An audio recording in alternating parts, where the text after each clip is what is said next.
Aleluia, aleluia, aleluia, aleluia.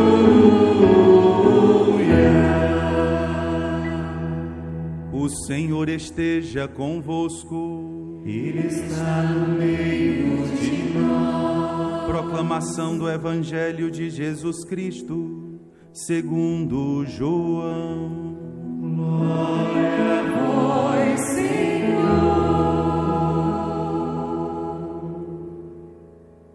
Ao anoitecer daquele dia, o primeiro da semana, estando fechadas por medo dos judeus as portas do lugar onde os discípulos se encontravam, Jesus entrou e, pondo-se no meio deles, disse: a paz esteja convosco.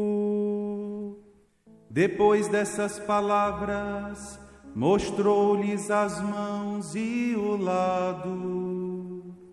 Então os discípulos se alegraram por verem o Senhor. Novamente Jesus disse: a paz esteja convosco. Como o Pai me enviou, também eu vos envio. E depois de ter dito isso, soprou sobre eles e disse: recebei o Espírito Santo. A quem perdoardes os pecados, eles lhes serão perdoados. A quem não os perdoardes, eles lhes serão retidos. Palavra da salvação. Glória a vós, Senhor.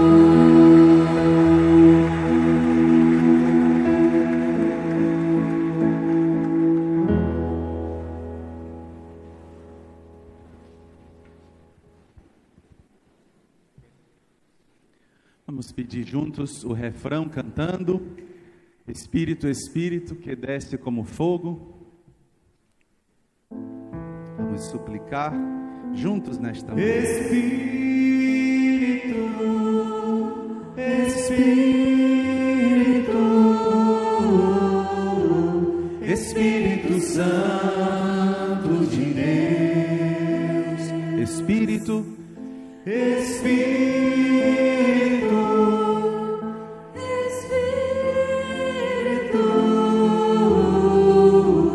Espírito Santo de Deus, vem consolar todo o meu ser, vem consolar todo o meu ser, vem dirigir o meu viver, vem dirigir o meu viver, o meu pensar, o meu pensar, o meu falar, o meu falar, o meu sentir, o meu sentir, o meu agir, o meu agir. Espírito, Espírito,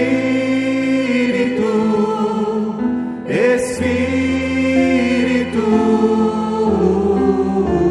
Espírito Santo de Deus. todos juntos para terminar. Espírito, Espírito, Espírito Santo de Deus. Amém. Meus irmãos, estão todos bem? Estamos terminando um ciclo nesta manhã, que é o ciclo da Páscoa. A Páscoa que durou 7 semanas, agora vai chegando ao fim, e a igreja nos ensina através da festa de Pentecostes, que é o momento de colher os frutos. Pentecostes acontece 50 dias depois da primavera, e como o nome já diz em grego, Pentecostes quer dizer o dia de número 50, o 50º dia. E se a gente plantou na primavera, o que acontece 50 dias depois? Colheita. Então a festa de hoje era também conhecida como a festa da colheita. Porém, No Antigo Testamento, esta festa apenas servia para colher os frutos da terra. Os judeus traziam os frutos, apresentavam no altar e eles viviam ao redor do templo em cabanas, neste período, comendo destes mesmos frutos. E por que nosso Senhor derrama o Espírito Santo neste dia, nesta festa, aonde se partilhava os dons da terra? Porque agora chegou a hora de partilhar dos frutos do céu. Agora chegou a hora de partilhar dos frutos da eternidade. Agora chegou a hora de comer dos frutos da árvore da vida.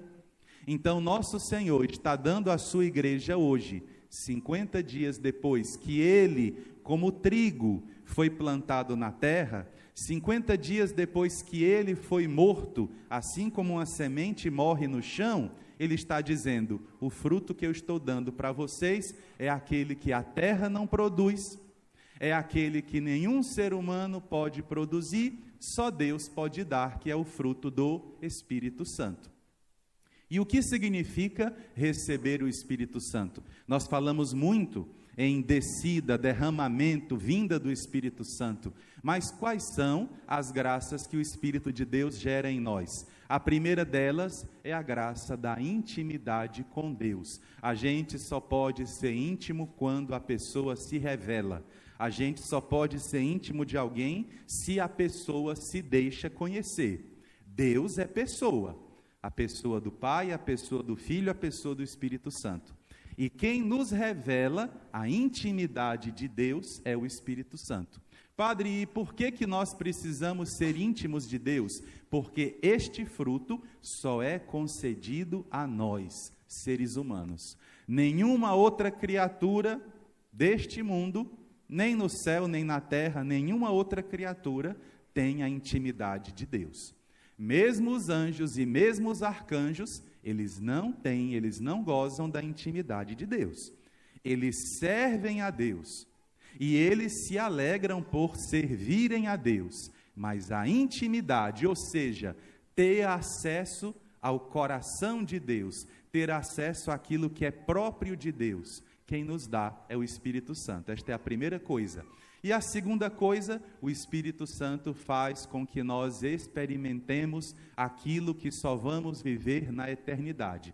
Então é como se Deus nos desse uma antecipação, é como se Deus abrisse agora uma porta para o céu e cada um individualmente e todos nós como igreja vamos vivendo esta vida que ainda não chegou. Esta vida que não é para esta terra, mas que o Senhor nos dá, porque Ele sabe que nós temos uma fé fraca.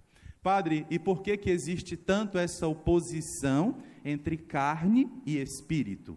Primeiro, meus irmãos, São Paulo hoje nos falou por quê? Porque a carne humana foi ferida. A carne humana que foi criada por Deus, quando eu falo aqui carne, estou usando a expressão grega sarx, que significa existência. Nós temos uma existência carnal, nós temos uma existência concreta. Se você esticar a mão para quem está ao seu lado, você vai tocar essa pessoa. Por quê? Porque ela existe na carne, ela existe concretamente. Então, esta nossa vida na carne foi ferida, foi envenenada pelo veneno da serpente. Padre, o que significa isso? Significa que a nossa vida, que foi criada por Deus para a eternidade, para que não morrêssemos, esta carne foi envenenada, esta carne ficou corrompida, e vocês sabem que algo que é corruptível não dura para sempre. Se você deixar um alimento sem nenhum cuidado, o que é que vai acontecer com ele em algumas horas? Ele começa a apodrecer, ele começa a corromper-se e se desintegra. A nossa vida então foi ferida dessa maneira, e nós dentro da nossa alma continuamos querendo a eternidade. É por isso que a gente nunca vai se contentar com as coisas deste mundo, é por isso que o materialismo nunca vai trazer felicidade para ninguém, porque nós não queremos coisas que passam, nós não queremos coisas que acabam, nós queremos coisas eternas. E quem é que nos dá essa vida na eternidade? Quem nos dá é o Espírito de Deus. Vamos entender de um modo muito simples. Assim como nós temos 5 sentidos físicos, carnais, na existência, nós também temos sentidos espirituais. E é através desses sentidos que nós vamos experimentando esta vida nova. E por que eu preciso viver a vida nova, Padre? Porque é através dela que eu me torno eterno. É através dela que Deus me diviniza. Eu não sou Deus, eu não fui criado para ser Deus, mas Deus, através do seu amor, me dando o Espírito Santo, Ele me diviniza. Ele me torna capaz de participar do amor do Pai para o Filho, porque a Trindade é assim. Vamos ver isso semana que vem, em outra solenidade, que é da Santíssima Trindade. O Pai gera o Filho, que o Filho não é criado, o Filho está com o Pai desde a eternidade.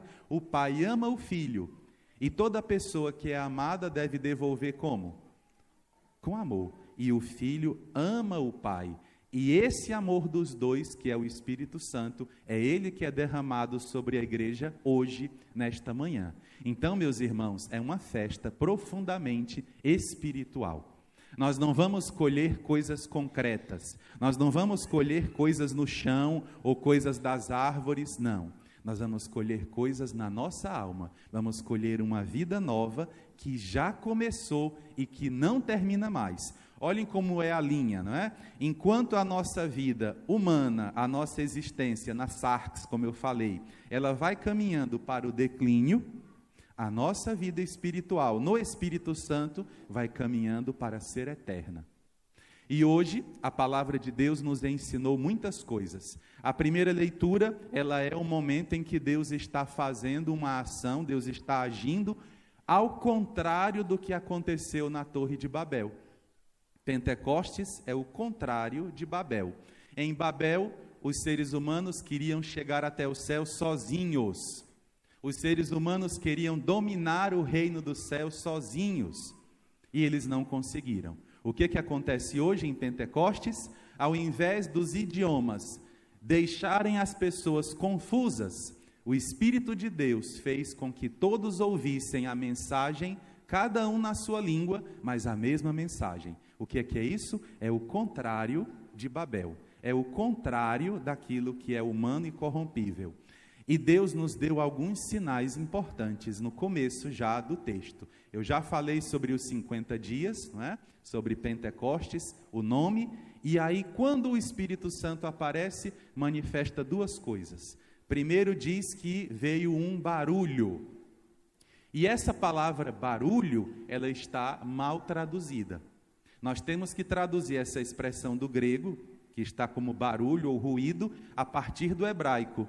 E no hebraico, essa expressão, que a gente poderia traduzir como kool, significa, na verdade, voz poderosa. Uma voz forte. Essa voz poderosa, por que o Senhor traduz dessa maneira? Porque a voz poderosa tem a ver com aquela voz da criação. Cada vez que Deus dizia, faça-se a luz, ali diz que Deus falou com voz poderosa. Quando Deus dizia, vamos separar o dia da noite, voz poderosa. E principalmente, a voz poderosa de Deus, quando o ser humano sumiu do jardim. Quando Deus foi procurar Adão e Eva e não os encontrou, Deus gritou com voz poderosa. Por que hoje, Lucas, no livro dos Atos, está repetindo isso? Por que ele coloca de novo este barulho, esta voz poderosa? Porque a criação, o cenáculo, estava do mesmo jeito, escondido. O que é que Deus pediu para eles? Ide e indo evangelizem, indo tornem as nações discípulos e batizem as nações. E o que eles estavam fazendo? Estavam trancados dentro de uma sala. Eles tinham razão para estar trancados? Tinham. Mas eles, ao mesmo tempo, precisavam viver esta força nova. Por isso esse grito de Deus, por isso esse barulho, por isso essa voz que alcança os discípulos. É a mesma voz que nos alcança hoje, é a mesma voz que grita para nós hoje, é a mesma voz que nos encontra, a voz poderosa, a voz que cria. Padre, o que isso quer dizer mesmo? Quer dizer, meus irmãos, que nós não devemos ter medo, porque a palavra de Deus está em nós, e a palavra de Deus é criadora, a palavra de Deus faz nascer o que não tem, a palavra de Deus faz acontecer o que não existe. Nós não temos esse poder. O ser humano, ele mexe com as coisas que já foram criadas, a gente mistura as substâncias, mas criar alguma coisa do zero nós não criamos. Quem cria é Deus. E quando o barulho chega no cenáculo, é para dizer para nós: o Deus Criador está no meio de vocês. O Deus que cria, o Deus que faz nascer o que não existe. Eu queria que você entendesse isso na sua vida. Quantas vezes a gente a gente fica paralisado, a gente não consegue avançar, porque não temos em nós elementos necessários para tal. O que é que hoje o Senhor nos diz? A minha voz está na sua vida. A minha voz está ecoando hoje na sua vida pelo Espírito Santo. E eu vou criar aquilo que você não tem. Eu vou fazer nascer em você aquilo que você não tem. Vamos pensar. Momentos de insegurança, momentos de incerteza, momentos de preocupação, momentos em que nós queremos desistir, momentos de medo, momentos de raiva.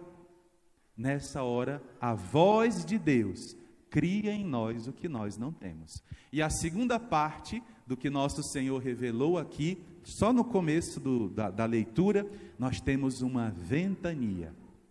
O que significa esta ventania? O que significa este vento, este sopro? O vento, meus irmãos, já no livro do Gênesis tem dois significados. Primeiro, o Espírito Santo que dividiu as águas de baixo, as águas de cima, as águas do mar e as águas que estão acima do céu. O Espírito Santo que divide as águas. O Espírito Santo que lá no Mar Vermelho, quando o povo estava para ser morto pelo faraó, o que é que o Espírito Santo fez? Um grande barulho, uma ventania, dividiu o mar. O que é que isso quer dizer? Quer dizer, meus irmãos, que a ventania está abrindo um caminho novo para nós. A ventania está abrindo um tempo novo para nós. É Deus dizendo: começou um tempo novo, você vai atravessar ou você vai ficar onde está? Você vai seguir adiante para a vida nova no deserto, lugar de aprendizado, ou você vai ficar no Egito e morrer? Então, só por esses dois sinais, o barulho e o vento, o Senhor já nos fala tanto. O vento do Espírito Santo que abre para nós uma vida nova. Nós queremos atravessar ou nós queremos ficar onde estamos? Santa Teresa fala que uma vida espiritual que está parada já é um retrocesso. Então, quando nós ouvimos nosso Senhor manifestar o seu Espírito como uma ventania, abrindo para nós um caminho novo, abrindo para nós uma estrada nova, é para que nós tomemos uma decisão. Ou a gente segue, ou a gente fica e morre. O que é que nós decidimos? Nós temos que decidir seguir rumo àquilo que Deus está abrindo para nós. Depois, meus irmãos, encerrando no Evangelho, o Evangelho que nós ouvimos repete as mesmas coisas da primeira leitura, porque o Evangelho de hoje é a narração de Pentecostes segundo o Evangelho de São João. Diz que os discípulos estavam trancados, era noite, e vocês sabem que o que vem primeiro é a noite ou o dia? Não estão vindo na minha missa não, né? Então vamos... O que é que vem primeiro? É a noite ou o dia? É a noite. Lembrem que Deus tirou o dia da noite. Então estava na noite, a primeira noite da criação, e depois veio o dia. Ou seja, ontem à noite, segundo a palavra de Deus, segundo a cultura dos judeus, ontem à noite era a noite do domingo. E a noite de hoje já vai ser a noite de qual dia? De segunda. Então, é assim que eles interpretam. Deus, quando diz aqui no texto que era noite, quer dizer que vai começar uma nova semana, uma nova criação. E quem é que faz essa criação começar? A mesma coisa, Jesus entra e se coloca no meio deles. Por que São João teve esse cuidado de dizer que Jesus ficou no meio deles? Sabem por quê? Porque a árvore da vida, lá no jardim do paraíso, ficava onde? No meio do jardim. Jesus que está no meio do cenáculo, significa o quê?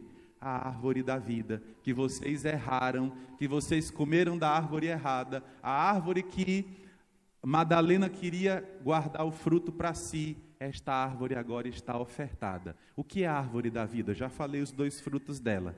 A árvore que dá intimidade com Deus e a árvore que gera uma vida eterna em nós. Deus está dando, é Jesus, essa árvore nova. E o que é que Jesus diz? Ele fala. Jesus não levantou o braço, Jesus não sentou, Jesus não pulou, Jesus não ficou. Não, ele falou. É a palavra, é pela palavra que eu vou colhendo esses frutos. E o que é que Jesus disse? A paz esteja convosco. Ele diz quantas vezes? 2 vezes. Porque tudo na criação é feito em par. Por exemplo, noite e dia, homem e mulher, quente e frio. Então o par, na arca, os animais entraram em quantidade de quantos? 2 a 2. Então, o Senhor também nos dá a paz. É para a criação, é para pacificar a criação. E essa paz significa 3 coisas. Primeiro, reconciliação com Deus. Não precisa mais oferecer sangue de animais, porque é Jesus que nos dá a reconciliação com Deus. Você pecou, eu pequei, o que é que eu faço? Me reconcilio com Deus através de Jesus Cristo. Segundo presente da paz, é a paz que nós temos entre nós. O primeiro pecado depois de Adão e Eva, qual foi? Caim, que mata o seu irmão. O que é que nosso Senhor nos dá? A paz entre nós. E o terceiro presente da paz é esta paz consigo mesmo. É a paz de você sentir-se pleno, de você estar pleno diante do Senhor. E Jesus Cristo faz o que depois que deseja a paz? Sopra sobre eles. Como foi que o ser humano se tornou um ser vivente? Pelo sopro nas narinas. O que é que Jesus está fazendo hoje na igreja? Soprando constantemente o sopro de vida para que nós não morramos. É por isso que o nosso lugar todo domingo é este. É aqui que o Senhor sopra sobre a sua igreja o sopro de vida. Diante de tudo isso, irmãos, nós só temos uma coisa. Deus só precisa de uma coisa, que nós queiramos, que nós permitamos que Ele haja. Eu pergunto, nós queremos e nós permitimos ou não? Então vamos ficar em pé juntos nesse momento e desejando que o Espírito Santo gere em nós essa vida nova que já nasceu pelo nosso batismo. Vamos cantar juntos: batiza-me, Senhor, com teu Espírito, pois minha alma sedenta está.